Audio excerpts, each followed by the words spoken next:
samedi 5 août 2023. Bienvenue dans ce journal. Voici les titres. Les athlètes djiboutiens brillent aux Jeux de la francophonie qui se déroulent actuellement à Kinshasa. Sur toutes les épreuves, les représentants de Djibouti ont trusté le podium en réalisant une performance remarquable. Et le président brésilien a réaffirmé son souhait d'élargir les briques à des pays émergents.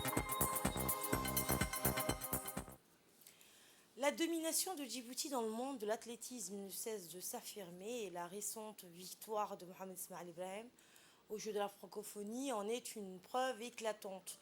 Sa médaille d'or aux 5000 mètres démontre non seulement son talent exceptionnel en tant qu'athlète, mais également la force grandissante du pays dans le domaine sportif.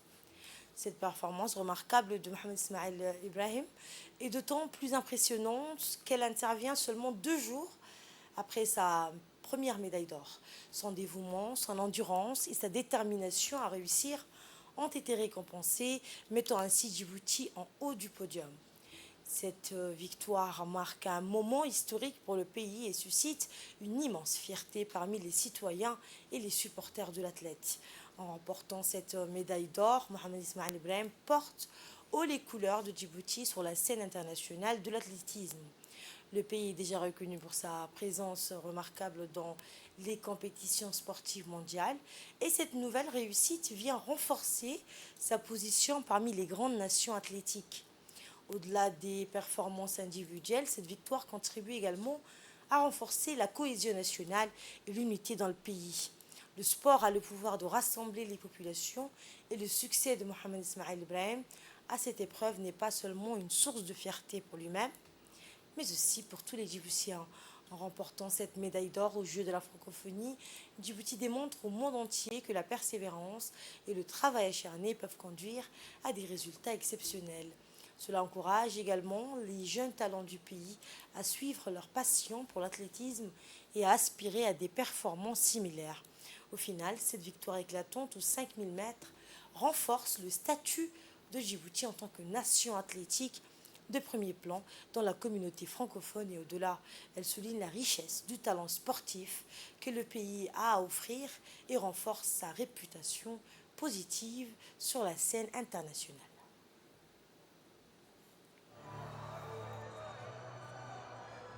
Les médailles seront remises par leur Excellence, Madame Claudine Ndossi Kembe, ministre du Travail, de l'Emploi et de la Prévoyance sociale, Madame Nana Manianina, ministre près de la présidence de la République démocratique du Congo, et Madame Catherine Katundu, ministre de la Culture, des Arts et du Patrimoine.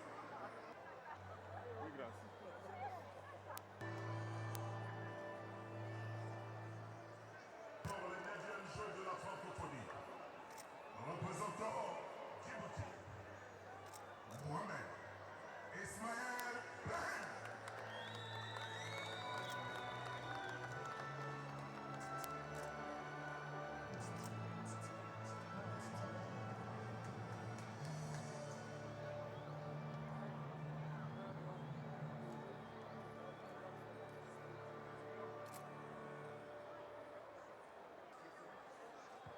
Mesdames et messieurs, veuillez vous lever pour l'hymne national de Djibouti.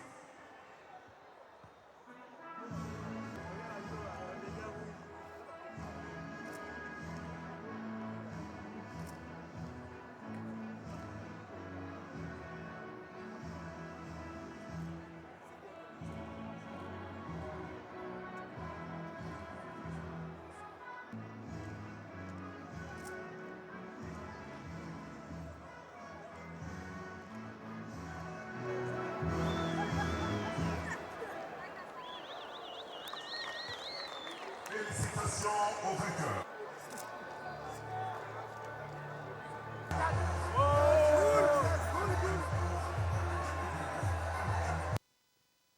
Dans une réaction, le champion a indiqué Je suis heureux de rejoindre des grands noms de l'athlétisme. Ma victoire est pour Djibouti. Je suis fière d'avoir réalisé cet exploit, a déclaré Mohamed Ismail aux Anges après sa course. C'était une course difficile. Je m'y attendais car j'étais opposée aux meilleurs athlètes francophones. La stratégie avec mon compatriote était de suivre le peloton et d'en garder sous le pied pour le sprint final. Et ça a payé, a-t-il souligné. Voici à présent le mot de l'entraîneur Hassan Saïd Daraj. De tous les athlètes et par la grâce de Dieu, nous venons de terminer aujourd'hui les Jeux de la francophonie en apothéose. Au nom de tous les athlètes et au nom de tous les entraîneurs, je tiens à féliciter et à remercier le président de la République, M. Ismaël Omar Guelleh. Je tiens à remercier encore le secrétariat d'État au sport, M. Hassan Mohamed Kamil. Je tiens à remercier le président de la fédération, M. Saïd Ismail. Je tiens à remercier la présidente du comité olympique et tous les staffs de tous ces ministères qui ont œuvré pour que ces Jeux et pour que ces médailles arrivent. Ceci est le travail dans longue haleine. Je tiens au nom des athlètes, au nom des entraîneurs et au nom de tout le monde, remercier en premier lieu les athlètes qui ont su donner le meilleur d'eux-mêmes. Je tiens à remercier en premier lieu les entraîneurs tels que Abdelrahman Ousmane Adawi, coach Para Navel, coach Hussein Chebou et tous les autres, coach Omar Daher, coach Abdullah Wabri, coach Youssouf, coach Adan, et j'en passe. Je tiens à remercier encore, avec tout le ferveur de tous les athlètes, au nom de tous les athlètes. Ces Jeux qui se sont déroulés sont d'abord la grâce de Dieu, les remerciements au bon Dieu, et après les remerciements au président de la République. Vive la République de Djibouti! Et encore une fois, le drapeau de Djibouti est hissé sous le ciel clément de la capitale congolaise. La cérémonie de remise de médailles est un moment de fierté, non seulement pour les athlètes, mais aussi pour leur pays et pour la francophonie dans son ensemble. Dans une démonstration de force inégalée, le coureur djiboutien Momin Bouh Guelleh a conquis les Jeux de la francophonie en s'adjugeant la médaille d'or sur le semi-marathon, ajoutant ainsi une deuxième victoire éclatante à son palmarès en quelques jours seulement. Le jeune athlète a déjà laissé une empreinte indélébile sur ces Jeux prestigieux en décrochant la médaille d'or dans l'épreuve de 10 000 mètres plus tôt dans la compétition.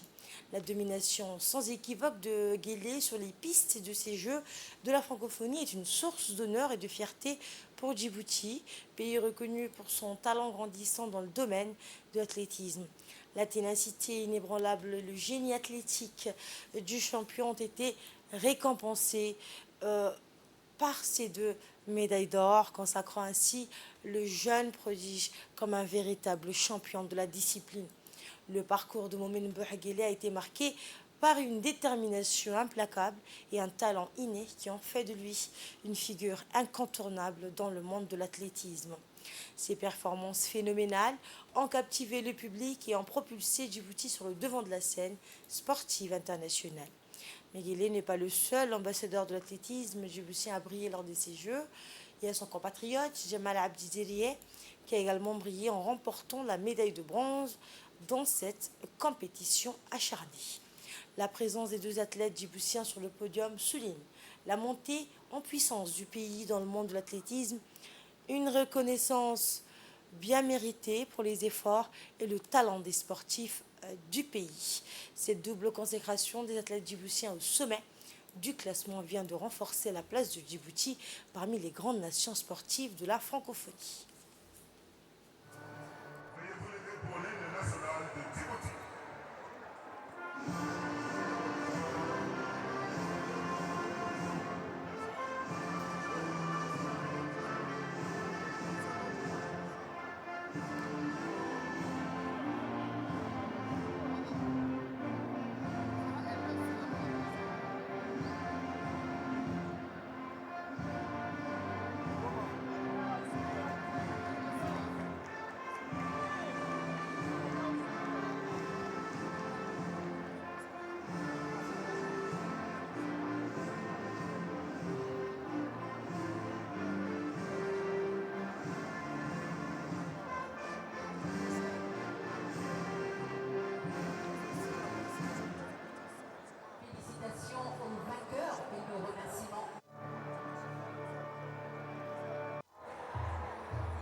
la parole, le champion Momin Guélé s'est dit fier de représenter son pays. Cela me rend très fier de voir que les gens apprécient ce que je fais.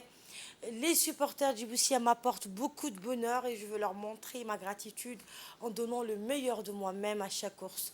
La fédération fait du bon travail, du très bon travail. Elle a déployé de gros efforts. La fédération s'implique beaucoup et cherche à offrir les meilleures conditions possibles à la pratique de notre sport. aan u mahad celinayaa oon salaamayaa oo si gaara oo aad iyo aad u ballaadhan u salaamayaa madaxweynaha dalka oon foogiisii aan ka faa'iidaystay oo na garab jooga had iyo goor maaragtaan waxaan salaamayaa kale jenaqaalkeena jenaqaal zakariye waxaan salaamayaa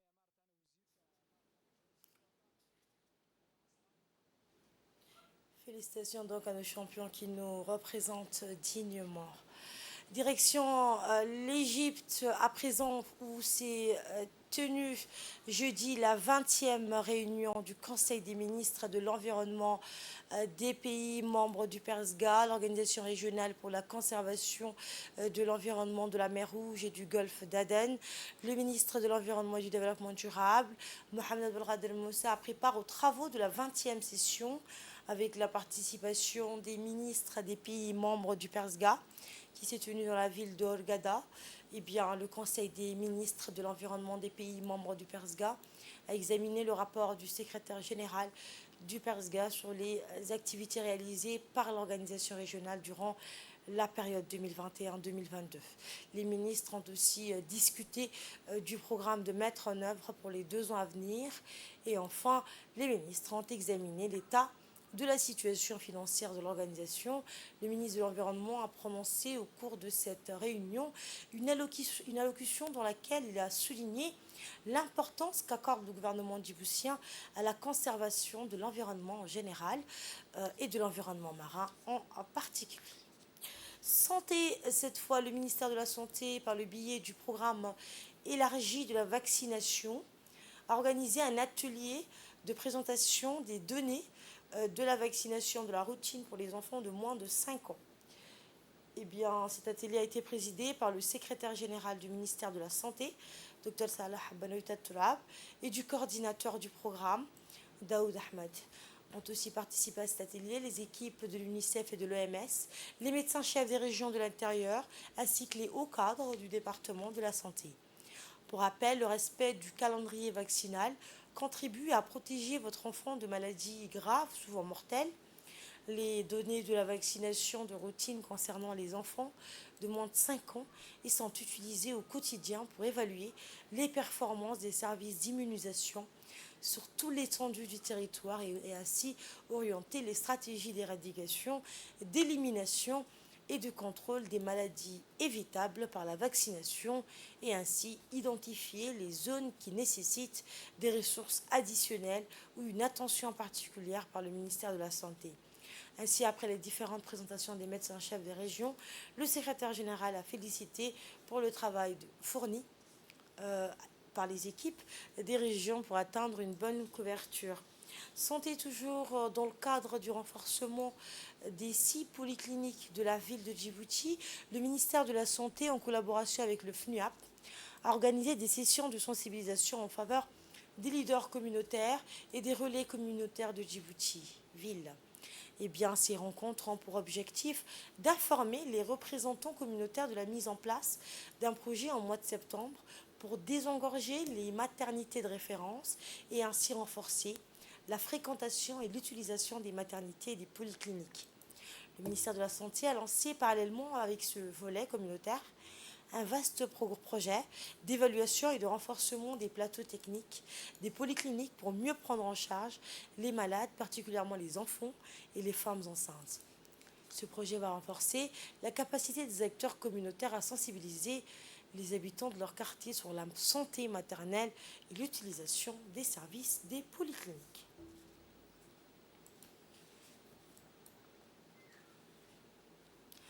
Un franc succès pour le lancement des tournois de football, de pétanque, des jeux de société et jeux traditionnels organisés par l'association des jeunes de Omar Djagar en collaboration avec le ministère de la Jeunesse et de la Culture. C'est au tour donc de la localité de Oumadjaga de lancer ses compétitions estivales composées de football, de pétanque, des jeux de société et jeux traditionnels qui ont démarré dans l'après-midi d'hier. Cette action entre dans le cadre de l'organisation des tournois d'été dont l'objectif est d'occuper les jeunes vacanciers grâce aux activités sportives et ludiques pendant cette période de trêve scolaire et par la même occasion de promouvoir l'épanouissement de la jeunesse du milieu rural et la cohésion sociale. En effet, tous les ingrédients étaient réunis pour que cet événement soit une réussite et pour cause, le ministère de la Jeunesse et de la Culture a octroyé un lot de matériel sportif conséquent, comme pour toutes les régions, en vue des compétitions estivales de l'édition 2023. Le préfet adjoint de la région d'Arta, Mohamed Fouzi Ahmed, a donné le coup d'envoi aux côtés du directeur des régions du ministère de la Jeunesse et de la Culture, Suleiman Hamed, ainsi que plusieurs autres invités.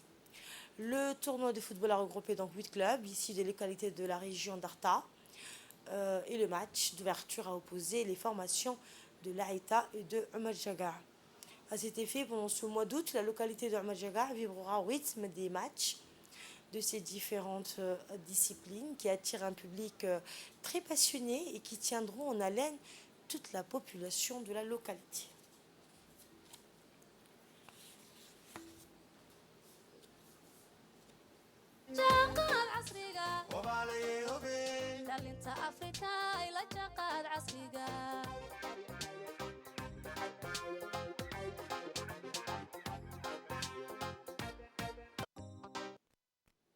Suivons à présent la réaction du préfet adjoint de la ville d'Arta, M. Mohamed Fouzi Ahmed.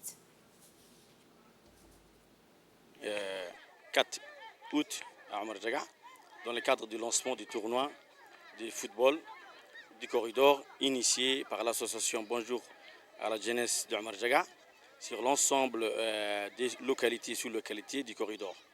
Il s'agit bien sûr des 8 équipes qui sont en lice dans ce tournoi qui va se dérouler à partir d'aujourd'hui jusqu'à la fin du mois en partenariat avec le ministère de la Jeunesse et de la Culture où M. Moulid représente la sous-direction de la Jeunesse et de la Culture.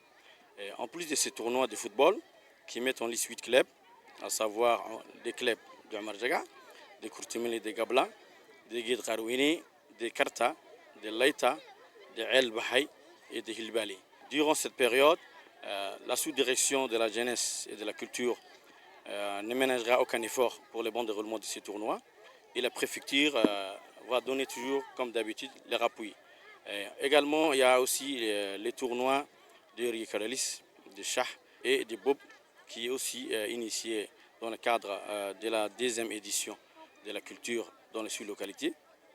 Et nous remercions aussi le ministère de la Jeunesse et de la Culture au nom de la préfecture et au nom de l'association pour avoir soutenu cette jeune association qui a sans doute réfléchi et monté ses projets pour l'animation de leur village et de leur sous-localité. Alors que l'été bat son plein, les plages sont prises d'assaut par les vacanciers en quête de fraîcheur et de détente. De ce fait, afin de ne pas engendrer une recrudescence des incidents de noyade, la garde-côte, connaissant les risques de sécurité, a pris le devant pour mettre en garde les baigneurs. La vague de chaleur sans précédent qui s'abat depuis le début de la saison estivale a entraîné une fréquentation massive des plages. Les estivants cherchant à échapper à la canicule se sont rués en masse vers le littoral, parfois sans prendre conscience des risques encourus en raison des conditions météorologiques exceptionnelles. Face à cette affluence sans précédent, les services des gardes-côtes ont été mis à rude épreuve pour veiller à la sécurité des vacanciers. En effet, ces professionnels ont dû faire face à une augmentation significative du nombre d'interventions liées aux noyades, malgré les avertissements répétés des autorités locales concernant les dangers de la baignade en eau trouble ou par mauvais temps. De nombreux estivants ont négligé les consignes de sécurité, mettant ainsi leur vie en péril. et sollicitant davantage les sauveteurs. Les gardes-côtes, en étroite collaboration avec les secours en mer et les équipes de premiers secours, ont redoublé d'efforts pour patrouiller les plages surchargées et surveiller les zones de baignade. Ils ont également multiplié les actions de prévention, sensibilisant les baigneurs aux risques potentiels et aux règles de sécurité à respecter. En cette période estivale marquée par une vague de chaleur sans précédent, la vigilance et le respect des consignes de sécurité s'imposent plus que jamais. Je vous le disais en titre, élargir les briques à des pays comme l'Algérie, pardonnez-moi, le Venezuela, l'Éthiopie ou l'Arabie saoudite. Lors d'une conférence de presse au Palais du Peuple, le président brésilien Lula a réaffirmé son souhait d'agrandir ce club des puissances émergentes. Nous allons débattre de l'entrée de nouveaux pays dans le bloc Brésil, Russie, l'Inde, la Chine et l'Afrique du Sud, et je suis d'avis que si de nombreux pays veulent être admis, s'ils respectent les règles que nous sommes en train d'établir, nous accepterons leur admission, a déclaré le président brésilien. Eh bien, les BRICS représentent actuellement plus de 40% de la population mondiale et plus de 20% du PIB mondial. Et c'est ainsi que s'achève cette édition. Merci de l'avoir suivi. Merci à la régie. Bonne suite de programme sur Télé Djibouti.